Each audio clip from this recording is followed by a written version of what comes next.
जय हिंद दोस्तों। आज के वीडियो में हम लोग इस क्वेश्चन को सॉल्व करने वाले हैं। क्वेश्चन हमारा क्या है, दो क्रमागत धन सम संख्याओं के वर्गों का योग कितना है 244 है। संख्याएं ज्ञात कीजिए।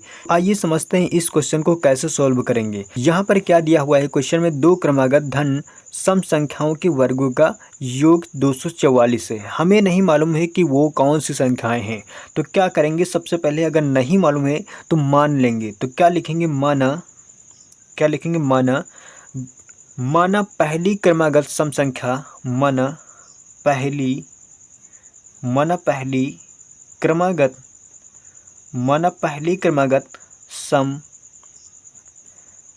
संख्या। क्या लिखेंगे, माना पहली क्रमागत सम संख्या क्या है। अगर सम होगी तो वो दो का मल्टीपल जरूर होगी। तो क्या लिखेंगे, 2x, 2x। हमें नहीं मालूम कि वो कौन सी संख्या है, तो क्या मान के चलेंगे, माना पहली क्रमागत सम संख्या क्या होगी, 2x। क्योंकि सम संख्याएं क्या होती हैं, 2 4 6 8, यानी कि 2 का मल्टीपल जरूर होगी वो संख्या। ठीक है, तो क्या लिखेंगे, 2x लिखेंगे। और आगे क्या लिखेंगे, दूसरी क्रमागत, दूसरी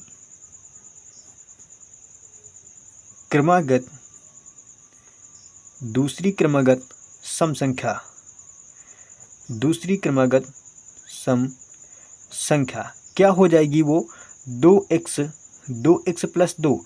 ऐसा क्यों, 2x प्लस 2 क्यों, क्योंकि क्रमागत पूछ रहा है ना, क्रम से होंगी वो संख्याएं। अगर ये 2x है तो इसमें 2x प्लस 2 ऐड कर देंगे तो क्रम से हमको संख्या पता चल जाएगी। तो यहाँ पर दूसरी क्रमागत संख्या क्या हो जाएगी, 2x प्लस का 2 हो जाएगी। ठीक है, अब क्वेश्चन को एक बार आपको पुनः पढ़ना है। क्वेश्चन तुम्हारा क्या कह रहा है, दो क्रमागत धन सम संख्याओं के वर्गों का योग कितना है, 244 है। यानी कि इनके वर्गों का योग कितना है, 244।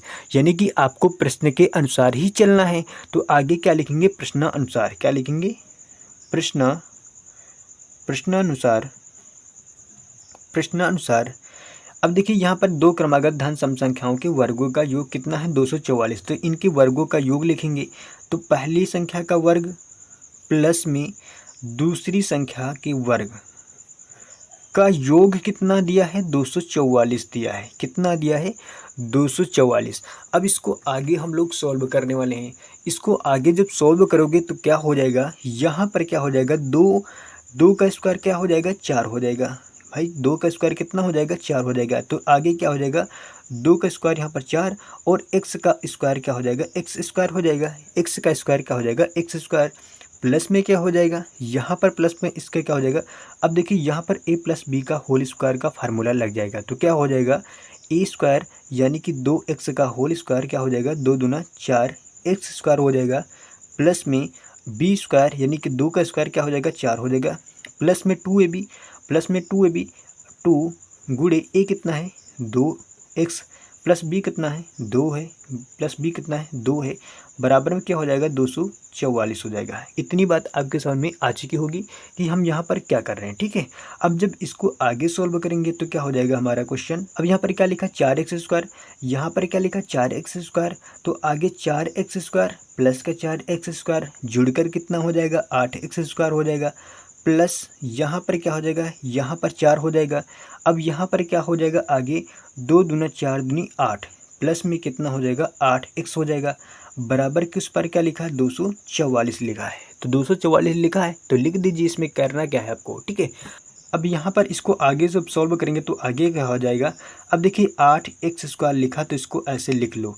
अब इस वाले 8x को इसके बाद में लिखेंगे तो क्या लिख लेंगे, 8x। कोई दिक्कत नहीं होनी चाहिए इसमें, क्योंकि इस वाले 8x को हम पहले लिख लेते हैं को, ताकि आपको कोई दिक्कत ना हो। ठीक है, अब यहाँ पर 8x स्क्वायर लिखा था तो हमने 8x स्क्वायर लिख लिया।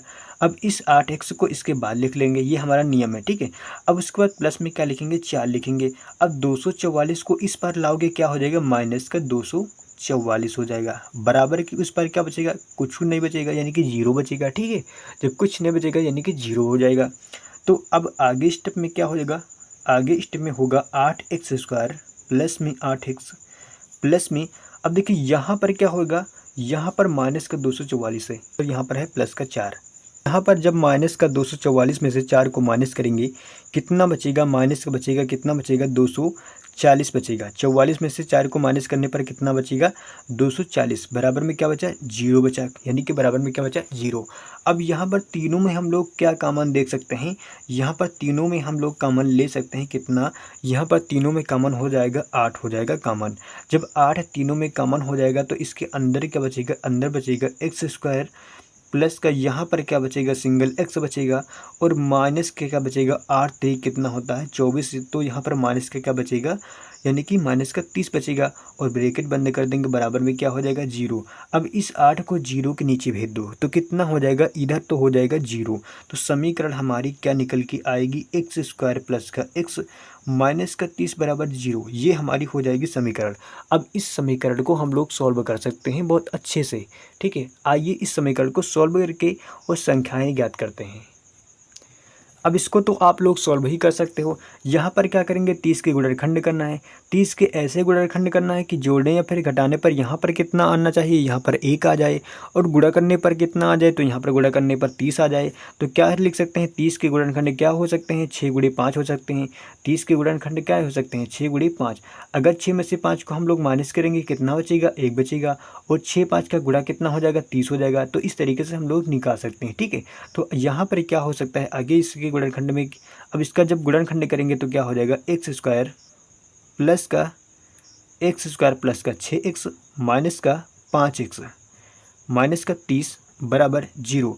अब ये मत पूछना कि यहाँ पर 6x प्लस का 5x क्यों लिखा। 6 पंचे कितना होगा? 30 होगा, और 6x में से 5x को माइनस करने पर कितने x बचेंगे? एक ही x तो बचेगा। तो आप कहोगे एक ही x बचेगा, तो एक ही x तो बचेगा। तो हमने यहाँ पर 6 यानी कि 1 x बचेगा, तो इसको इस तरीके से हम लिख सकते हैं, 6x माइनस का 5x लिख सकते हैं। अब जब इसको आगे सोल्व करेंगे तो क्या हो जाएगा? इन दोनों में कॉमन हो जाएगा। क्या चीज़ कॉमन मिलेगी? x कॉमन मिलेगा। x कॉमन मिलेगा तो अंदर क्या बचेगा? x प्लस का 6 बचेगा, और यहाँ पर इन दोनों में कॉमन क्या हो जाएगा? माइनस का 5। और क्या कॉमन दिखेगा? कुछ नहीं, और कुछ भी कॉमन नहीं दिखेगा। तो अंदर क्या बचेगा? x प्लस का 6 बराबर 0। अब एक ब्रैकेट में क्या हो जाएगा? x प्लस 6, और दूसरे ब्रैकेट में क्या हो जाएगा? x माइनस का 5 बराबर क्या हो जाएगा? 0। अब जब इसको आगे सॉल्व करेंगे तो x के 2 मान मिलेंगे। क्या लिखेंगे? x प्लस 6 बराबर 0। तो x बराबर कितना हो जाएगा? माइनस का 6। वही हाल इधर करेंगे, जब x माइनस 5 बराबर 0 तब x बराबर कितना मिलेगा? 5 मिलेगा, जो कि माइनस मान यहाँ पर नेगेटिव है, इसलिए यहाँ पर ये मान नहीं लिया जाएगा। यहाँ पर कौन सा मान लिया जाएगा? x बराबर 5। तो x बराबर 5 जो हमने संख्याओं में माना था वहाँ पर रख देंगे और हमारी संख्याएँ प्राप्त हो जाएंगी। तो हमने पहली संख्या क्या माना था? तो हमने पहली संख्या माना था, तो हमने यहाँ पर पहली क्रमागत सम संख्या क्या माना था? 2x, और दूसरी क्रमागत सम संख्या क्या माना था? 2x plus 2। तो यहाँ पर x का मान रखने पर आपकी संख्याएं प्राप्त हो जाएंगी। आइए आपको रख के बता देते हैं। अतः आगे क्या लिखेंगे? अतः पहली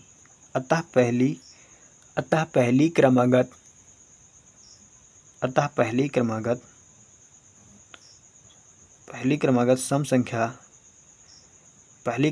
संख्या क्या हो जाएगी?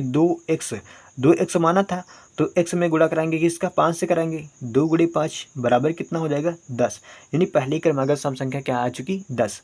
दूसरी क्रमागत क्या हो जाएगी? दूसरी क्रमागत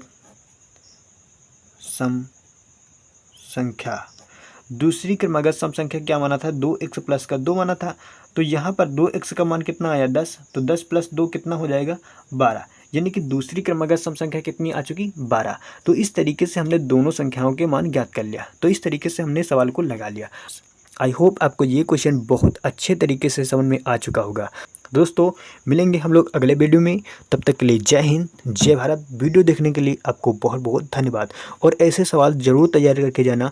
आपके पेपर में सीधा प्रश्न आपको यहाँ से ज़रूर मिलेंगे।